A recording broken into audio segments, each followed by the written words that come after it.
Tal vez ya lo sentiste. Esa sensación extraña cuando despiertas en medio de la noche sin razón aparente, con el corazón acelerado y una certeza incómoda de que algo no encaja en tu vida, aunque no puedas explicar exactamente qué. O ese momento en que lees un texto religioso que conoces desde niño y, de repente, las palabras te suenan huecas, como si hubiera algo más debajo que nadie te había dicho. No es paranoia. No es rebeldía adolescente contra la fe de tus padres. Es algo más sutil, más antiguo, como si una parte de ti recordara algo que tu mente consciente olvidó hace mucho tiempo. Mucha gente reporta experiencias similares. Una incomodidad persistente con narrativas que deberían consolar. Una sensación de estar leyendo solo la superficie de algo mucho más profundo.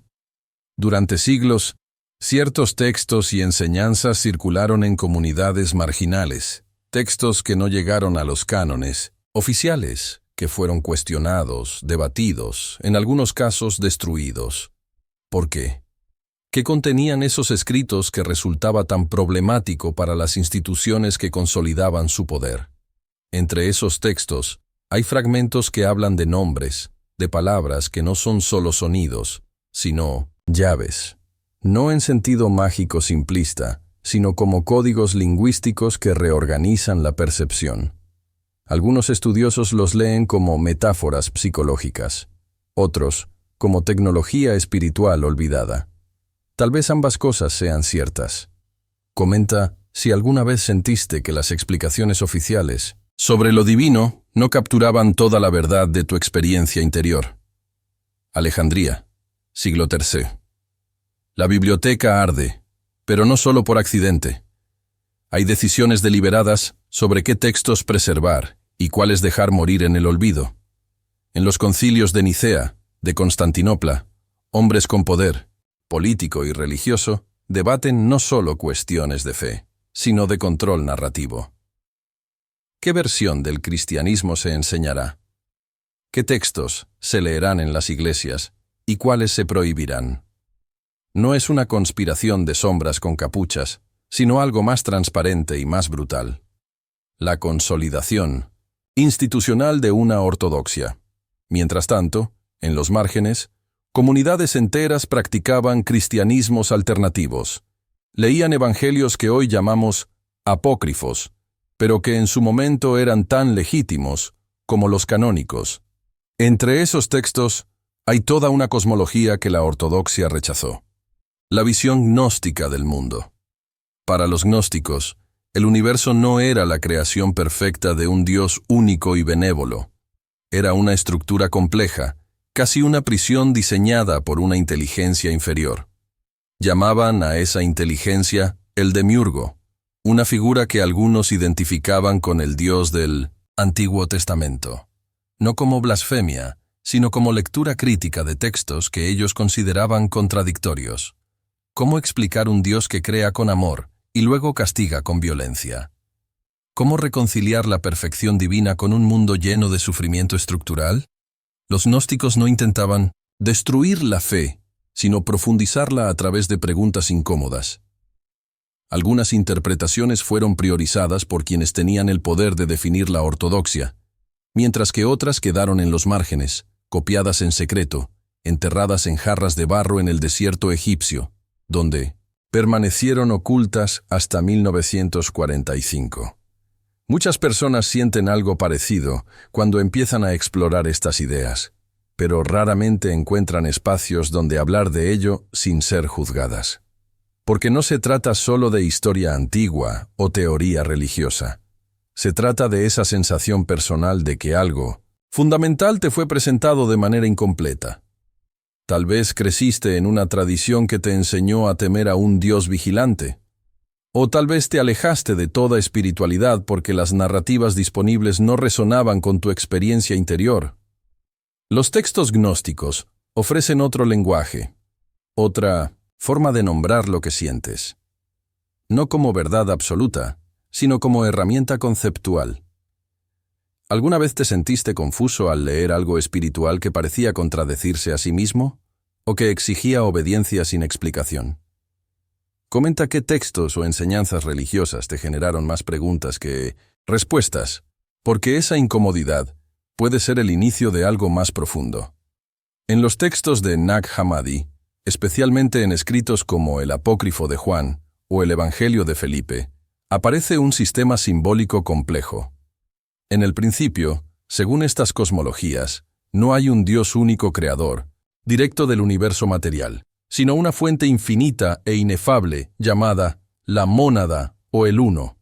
De esa fuente emanan seres divinos, eones, que habitan en una dimensión de plenitud llamada pleroma. Uno de esos eones, por error o por curiosidad, las versiones varían, genera una entidad imperfecta, el demiurgo. Este ser, ignorante de las realidades superiores, cree ser el único Dios y procede a crear el universo material. No por maldad pura, sino por ignorancia. Es un arquitecto que trabaja con planos incompletos. Para mantener el orden de su creación, el demiurgo genera o emplea fuerzas menores, los arcontes, que algunos textos describen como guardianes de las esferas planetarias, otros como principios psicológicos de control.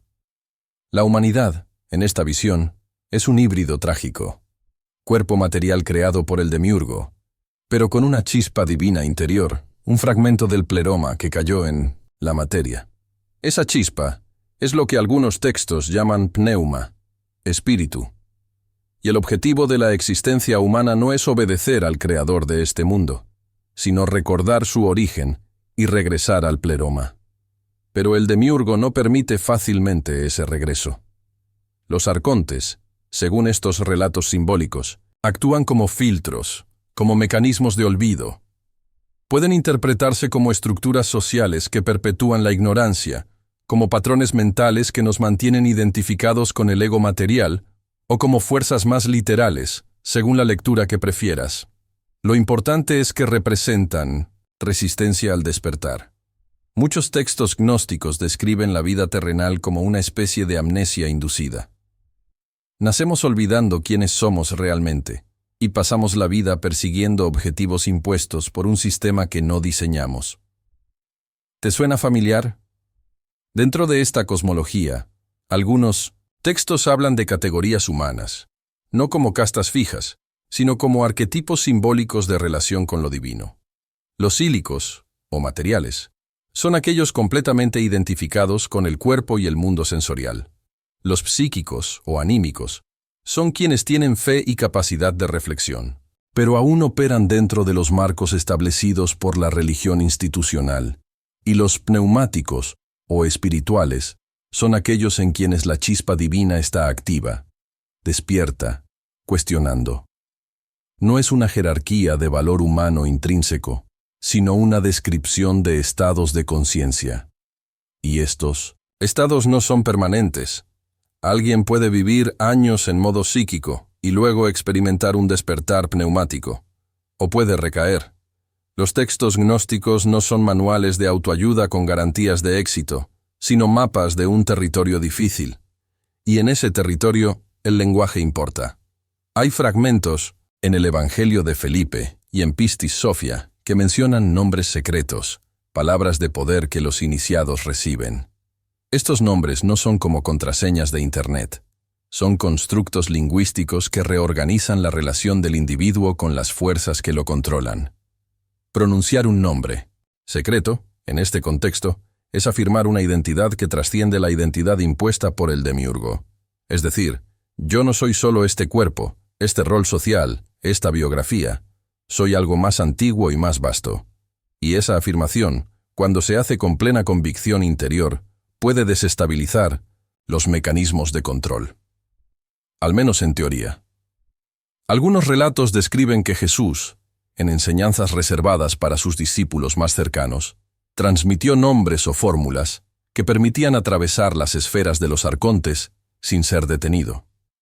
Estas enseñanzas no aparecen en los evangelios canónicos, pero sí en textos como los libros de Geu o en ciertas secciones de Pistis Sophia. ¿Por qué se omitieron? Una posible lectura es que este tipo de conocimiento empodera al individuo de forma que no requiere mediación institucional. No necesitas un sacerdote si tienes el nombre. No necesitas una iglesia si puedes hablar directamente con lo divino, sin intermediarios. Y eso, históricamente, ha sido peligroso para las estructuras de poder religioso. ¿Qué hacemos con esta información hoy? No se trata de adoptar una nueva religión o de rechazar automáticamente todo lo que aprendiste antes. Se trata de explorar estas ideas como herramientas conceptuales. Algunos textos gnósticos sugieren prácticas contemplativas, meditaciones sobre los nombres divinos, visualizaciones de ascenso a través de esferas, ejercicios de desidentificación con el cuerpo y la mente. No como rituales mágicos que garantizan resultados, sino como experimentos personales de reconfiguración perceptual. Si decides explorar, hazlo con discernimiento. No todo lo antiguo es sabio, y no todo lo marginal es verdadero, solo por haber sido rechazado. Pero tampoco descartes algo solo porque no forma parte del canon oficial. La pregunta central es, ¿estas ideas te ayudan a entender tu experiencia? ¿Te ofrecen un lenguaje para nombrar lo que antes no tenía nombre? Si la respuesta es sí, entonces tienen valor, independientemente de su estatus histórico o teológico. Si te interesa seguir explorando textos y corrientes de pensamiento que quedaron fuera de las narrativas oficiales, este espacio puede ser útil. Aquí no ofrecemos respuestas fáciles ni promesas de transformación inmediata. Lo que ofrecemos son preguntas bien formuladas, contexto histórico riguroso y comunidad para quienes sienten que las explicaciones convencionales no son suficientes. No es para todos. Si buscas certezas reconfortantes, probablemente este no es el lugar. Pero si lo que buscas es profundidad, complejidad y permiso para dudar, entonces suscríbete. Porque los próximos videos van a explorar prácticas específicas, textos aún más oscuros y las implicaciones psicológicas de vivir como si esta cosmología fuera real, aunque sea como experimento mental. Ahora, una advertencia honesta. Cuando empiezas a cuestionar narrativas que estructuraron tu identidad durante años, es normal que surjan reacciones emocionales intensas. Ansiedad, confusión, incluso sensaciones físicas extrañas. No es porque estés siendo atacado por fuerzas oscuras. Es disonancia cognitiva. Es tu mente reorganizándose. Algunas personas reportan periodos de silencio interior inquietante, como si algo dentro de ellas estuviera esperando a ver qué haces con esta nueva información. Eso también es normal. No tienes que apresurarte a tomar decisiones. No tienes que declarar públicamente que ahora eres gnóstico o que rechazas todo lo que creías antes. Puedes simplemente sentarte con la incomodidad y observar qué emerge. Tal vez lo más importante no sea encontrar una respuesta definitiva ahora, sino notar cómo cambió tu forma de mirar las preguntas. Eso ya es algo. Y si sientes que este tema resuena contigo de una manera que no puedes explicar del todo, comenta qué parte de esta exploración te generó más inquietud o curiosidad.